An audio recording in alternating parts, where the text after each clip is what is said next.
Assalamualaikum warahmatullahi wabarakatuh. Alhamdulillahirabbil alamin wassalatu wassalamu ala asyrafil anbiya'i wal mursalin wa ala alihi washabihi ajma'in.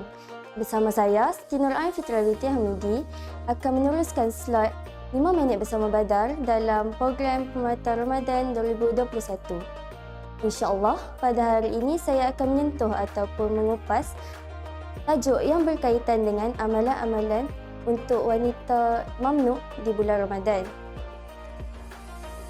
Sebelum saya meneruskan tazkirah saya pada hari ini, masuk mamnu adalah bermaksud daripada perkataan bahasa Arab yang bermaksud dilarang.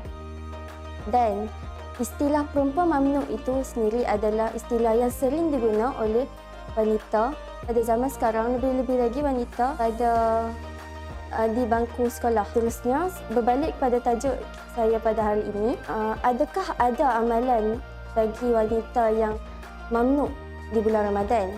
Dan jawapannya adalah ya. Hadirin yang dirahmati sekalian, sebenarnya terdapat banyak amalan yang boleh dilakukan oleh wanita yang mamnu ataupun haid di bulan Ramadan selain daripada solat dan berpuasa.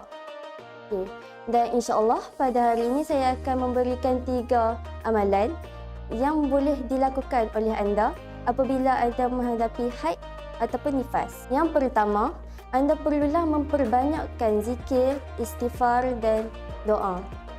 Hal ini demikian kerana pada waktu ini tidak ada lagi hadis ataupun ayat Al-Quran yang melarang wanita yang berhadas besar untuk melakukan 3 amalan ini.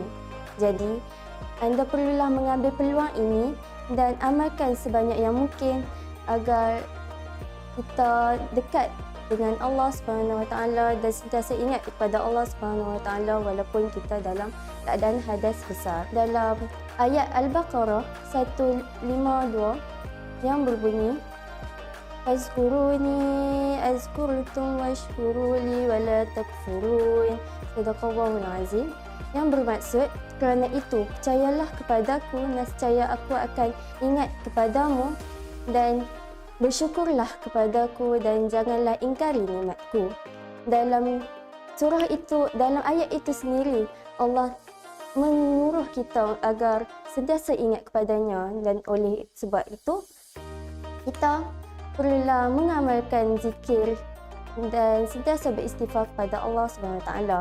Rasulullah SAW pernah bersabda, ada 2 kalimah yang sebenarnya ringan di mulut tetapi berat pada timbang pahalanya, iaitu yang pertama subhanallah wa bihamdi dan yang kedua adalah subhanallahil azim.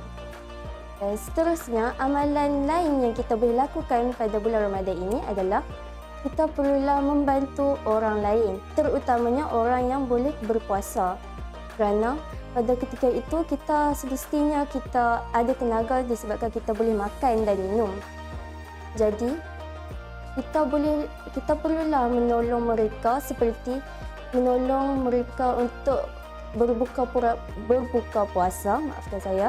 Dan kedua, kita bolehlah sekiranya waktu itu kita bangun awal dan kita mendapati bahawa ahli keluarga kita ataupun sahabat-sahabat kita yang boleh berpuasa tetapi pada waktu itu mereka masih tidur, kita bolehlah kejutkan mereka untuk bangkit bersahur.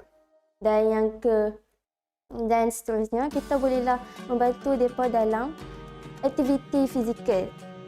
Hal ini kerana sekiranya kita membantu mereka dalam memberikan juadah berbuka puasa, insya-Allah dalam hadis Al-Tirmidzi yang berbunyi, barang sesiapa yang memberi makan kepada orang yang berbuka, nescaya dia akan diberikan pahala yang sama seperti orang yang berbuka tanpa menguranginya sedikit pun. Dan amalan yang ketiga ialah anda bolehlah menuntut ilmu ataupun thalabul ilmi. Hal ini kerana saya yakin dan percaya pada ketika ini, iaitu ketika anda dalam hadas besar, semestinya anda mempunyai masa yang sangat banyak, lebih lagi pada bulan Ramadan ini. Jadi pergilah ke majlis ilmu ataupun Ambillah Al-Quran terjemahan, buka dan bacalah tafsirannya. Di samping kita dapat menuntut ilmu ataupun menambah ilmu pengetahuan kita, dan insya-Allah kita akan lebih dekat dengan Allah Subhanahu Wa Taala.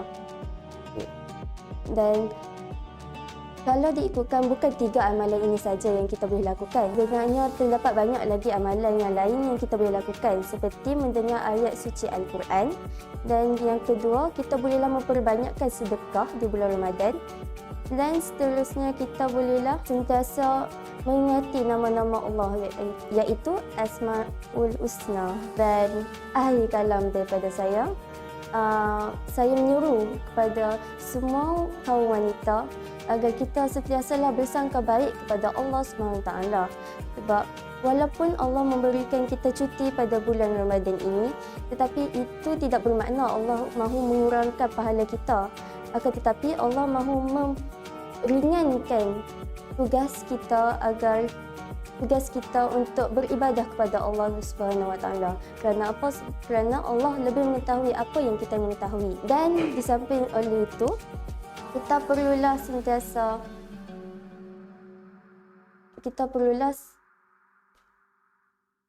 sentiasa muhasabah diri kita, dan dalam beberapa hari ini sebelum menjelangnya Syawal, kita perlulah sentiasa mempertingkatkan ibadah kita kerana masa amat mencemburui kita.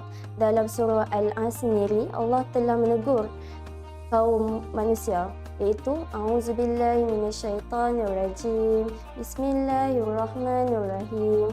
Wal 'asr innal insana lafi khusr illa allazina amanu wa 'amilus solihati wa tawassaw bil haqq wa tawassaw bis sabr. Sadaqallahul azim.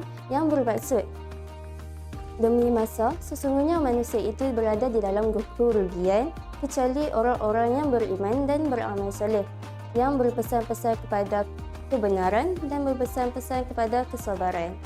Sekian sahaja tazkirah saya pada hari ini. Assalamualaikum warahmatullahi wabarakatuh.